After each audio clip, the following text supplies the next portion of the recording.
Hello नमस्कार, स्वागत करते हैं आप सभी का सीयूटी कॉन्सेप्ट के इस ऑनलाइन लर्निंग प्लेटफॉर्म पर। आशा करते हैं आप सब बहुत अच्छे होंगे, स्वस्थ होंगे, प्रसन्न होंगे। तो सीयूटी 2025 को लेकर के बहुत सारे सवाल आ रहे हैं कि सर फॉर्म जैसे आएगा, सीयूटी का फॉर्म आएगा, मैं फॉर्म भर दूंगा, फॉर्म भरने के बाद मैं एग्ज़ाम भी दे दूंगा।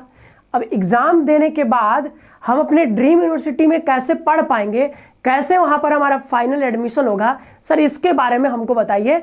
ये बात हमको समझ में नहीं आ रहा है। तो बच्चों, आज के इस सेशन में हम इसके बारे में पूरी जानकारी आपको देने वाले हैं। पूरे जो है फॉर्म भरने से लेकर के आपके ड्रीम यूनिवर्सिटी तक पहुँचने तक ये पूरा प्रोसेस कैसे रहता है, ये पूरा प्रोसेस हम यहाँ पर आज डिस्कस करने वाले हैं। एक एक करके सारी बातें हम आपको समझाएंगे। शुरू से लेकर के लास्ट तक वीडियो को देखिएगा। साथ ही साथ इस वीडियो को अपने सारे दोस्तों को भी शेयर कर दीजिएगा, क्योंकि ये जो एडमिशन का प्रोसेस है काफ़ी पेचीदा होता है। आप जो है फॉर्म अप्लाई करते हो, फिर आप जो है सीयूटी का एग्ज़ाम देते हो, फिर अलग अलग यूनिवर्सिटी में आपको रजिस्ट्रेशन करवाना होता है। आपको पता नहीं होता है कि इसका रजिस्ट्रेशन कब ओपन हो रहा है। तो बहुत पेचीदा है, बहुत डिफिकल्ट है ये थोड़ा सा, ठीक है। तो आपको ये पहले से आपको एडमिशन प्रोसेस समझ के रखना होगा, ताकि आपको बाद में कोई जो है गड़बड़ी ना हो और आप जहाँ जहाँ अप्लाई करना चाहते हो, जिस अपने यूनिवर्सिटी में जिसको भी प्रेफरेंस में रखना चाहते हो, आराम से रख करके और वहाँ पर आप पढ़ सको, ठीक है। तो चलिए आगे बढ़ते हैं, लेकिन आगे बढ़ने से पहले चैनल को सब्सक्राइब कर लीजिएगा और साथ ही साथ यहाँ पर बेल आइकन को प्रेस करके रखिएगा, क्योंकि सीयूटी से रिलेटेड हर एक अपडेट, हर एक जानकारी आपको यहाँ पर मिलती है। सीयूटी बोले तो सीयूटी कॉन्सेप्ट। सब्सक्राइब करके बेल आइकन जरूर प्रेस करके रखिएगा। आइए आगे बढ़ते हैं। और अगर आप सीयूटी 2025 का पेपर देने जा रहे हो, तैयारी करना चाहते हो ऑनलाइन माध्यम में, घर बैठे अगर आप तैयारी करना चाहते हो अपने फ़ोन के माध्यम से, ठीक है, तो आप हमारे साथ जुड़ सकते हो। अपने बोर्ड के साथ भी आप इसको कंटिन्यू कर सकते हो बहुत आराम से, ठीक है। तो आप जो है चाहे बीए के लिए आप तैयारी करो, बीएससी, बीकॉम, बीएलएलबी, चाहे एनसीटी के कोई कोर्स के लिए, ठीक है, तो वो सब कुछ यहाँ पर अवेलेबल है। आप हमारे साथ जुड़ करके बेहतरीन फैकल्टी के साथ आप तैयारी कर सकते हो। प्ले स्टोर पर जाना है, आपको सीयूटी कॉन्सेप्ट डाउनलोड करना है और वहाँ से आप कोर्स परचेज कर सकते हो, या फिर आप इस नंबर पर कॉल करके भी बात कर सकते हो, या फिर यहाँ पर आप भी आपको नंबर दिख रहा होगा, ठीक है। चलिए आ जाते हैं, अब एक एक करके सारा प्रोसेस हम आपको बताते हैं। अभी देखो एनटीए का एग्ज़ाम कैलेंडर नहीं आया है, अभी इस महीने आने वाला है। हो सकता है कि नवंबर में ही आने वाला लग रहा था, आ जाएगा, अभी तक नहीं आया, हो सकता है आ जाए, और नवंबर में नहीं आ पाएगा तो फिर दिसंबर में तो पक्का आ जाएगा। तो अभी जैसे एनटीए का एग्ज़ाम कैलेंडर आएगा, इसमें ये जो है आपको बता देंगे कि सीयूटी यूजी हो चाहे सीयूटी पीजी हो, ये जो है कब एग्ज़ाम लेने वाले हैं। एग्ज़ाम का डेट ये मेंशन करके बता देते हैं, ठीक है, अपने कैलेंडर में। साथ ही साथ ये भी बता देंगे कि एप्लीकेशन फॉर्म कब आएगा। तो एप्लीकेशन फॉर्म कब आएगा, ये सब बात की बातें हैं, ठीक है। तो जब तक नहीं आता है, अभी से आप तैयारी शुरू कर दो, क्योंकि आप इसको वेट नहीं करना है कि जब एग्ज़ाम कैलेंडर आएगा, एग्ज़ाम का डेट पता चल जाएगा, तब हम तैयारी शुरू करेंगे, ठीक है। क्योंकि कई बच्चे आपके जो कॉम्पिटिटर हैं ऑलरेडी तैयारी शुरू कर चुके हैं। तो अभी जो है टाइम ज़्यादा नहीं बीता है, ठीक है, अभी सही टाइम है, आप तैयारी शुरू करो, तैयारी करो, ठीक है। इसका वेट मत करना आप कि एग्ज़ाम कैलेंडर आएगा तब तैयारी शुरू करेंगे। तो एग्ज़ाम कैलेंडर आएगा, उसमें आपको डेट मेंशन मिल जाएगा। मेजरली आप देखो तो लगभग मई के आसपास में आपका एग्ज़ाम होने के चांसेस है। अब आ जाते हैं यहाँ पर, इसके बाद क्या होगा कि इसमें तो बता दिया जाएगा कि एप्लीकेशन फॉर्म कब आएगा, और उसी टाइम पे आपका एप्लीकेशन फॉर्म आ जाएगा। तो लगभग आप मान सकते हो फरवरी के आसपास में आपका एप्लीकेशन फॉर्म आ जाएगा। तो यहाँ पर जो एप्लीकेशन फॉर्म आएगा 2025 के लिए, इसको क्या करना होगा, आपको एप्लीकेशन फॉर्म को फिल कर देना होगा। अब एप्लीकेशन फॉर्म को फिल करते समय ही आपको यूनिवर्सिटी सेलेक्ट करना होता है।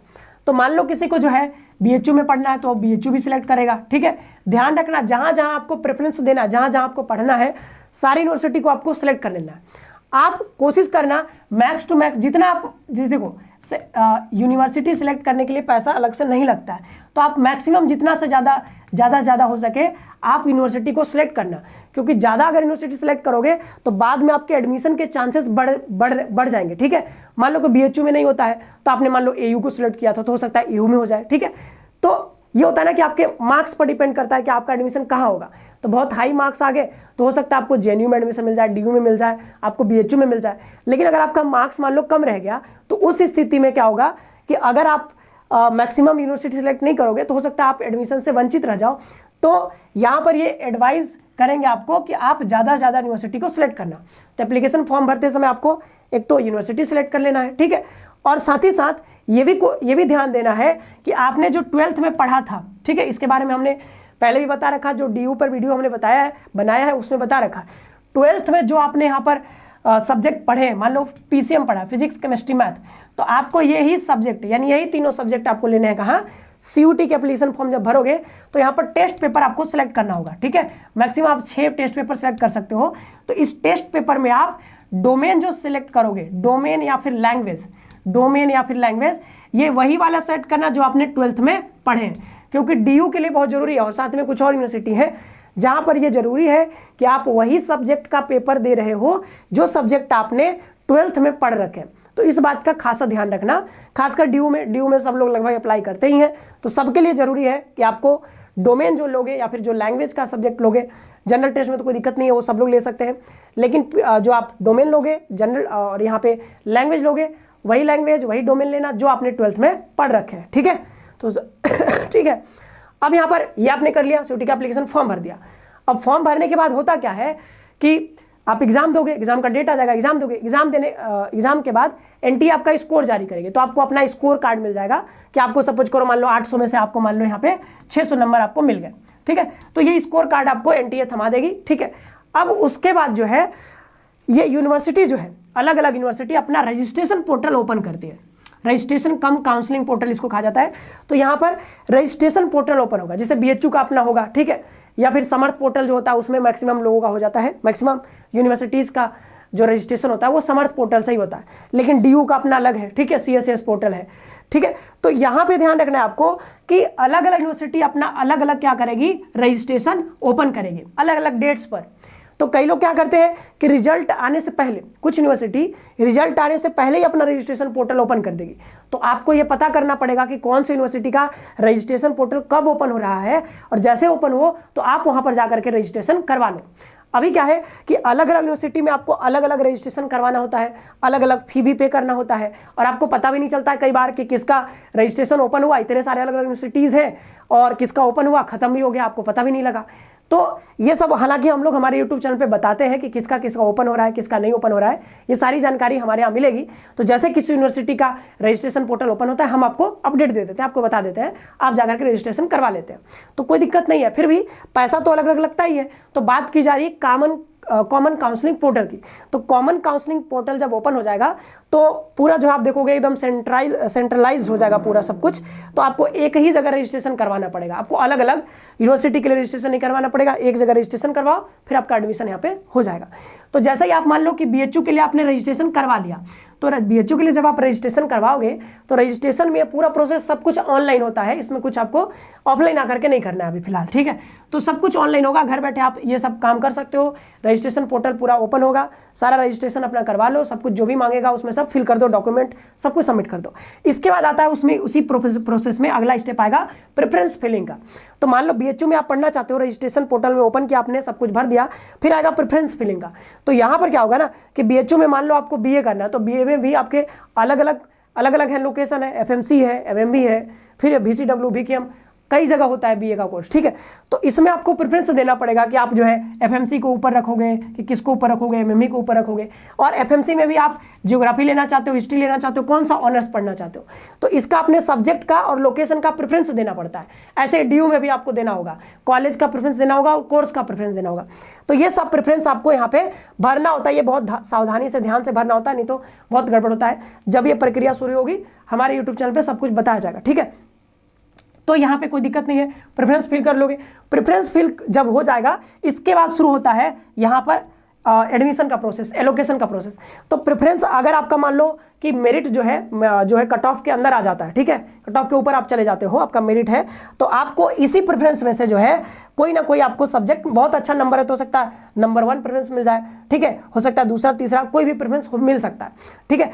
तो वो आपके नंबर पे डिपेंड करेगा कितना आप नंबर लेकर के आते हो। तो जो भी प्रेफरेंस मिला हो सकता है वो प्रेफरेंस आपको मान लो कि पहला वाला प्रेफरेंस आपको अलॉट किया जाता है, इसको कहा जाता है कि आपको जो है कोर्स अलॉट हो गया, ठीक है। तो कोर्स आपको यहाँ पर एलोकेशन लिखा हुआ है, तो कोर्स आपको अलॉट हो गया, मान लो प्रेफरेंस 1 ही आपको अलॉट हो गया।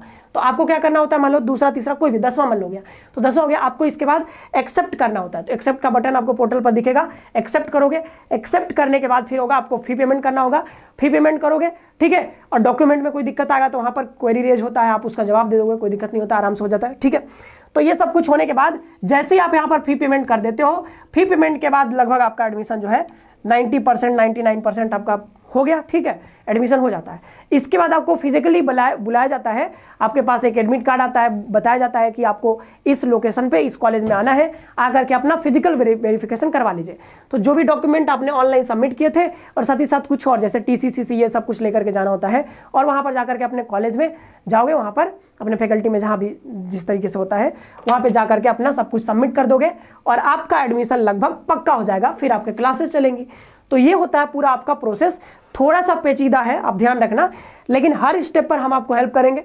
जैसे ये जारी होगा हम आपको बता देंगे, ये जब आएगा इसमें भी हम आपको बताएंगे कैसे आपको यहाँ पर मैक्सिमम ये सब कुछ सेलेक्ट करना है, टेस्ट पेपर कैसे सेलेक्ट करना है, ठीक है। फिर जब ये रजिस्ट्रेशन पोर्टल ओपन होगा, जिस भी यूनिवर्सिटी का होगा, कॉमन काउंसलिंग हो गया तो बहुत अच्छी बात है, नहीं हुआ तो भी जिसका ओपन होगा रजिस्ट्रेशन पोर्टल सब कुछ हम बता देंगे, कैसे रजिस्ट्रेशन करना है उस पर भी वीडियो बनाते हैं, वो सब भी मिल जाएगा। प्रेफरेंस फिलिंग के वक्त भी पूरा बता देंगे, ठीक है। तो सारी प्रक्रिया आपको इस चैनल पर मिलेगी, तो चैनल के साथ सब बस बने रहेगा, ठीक है।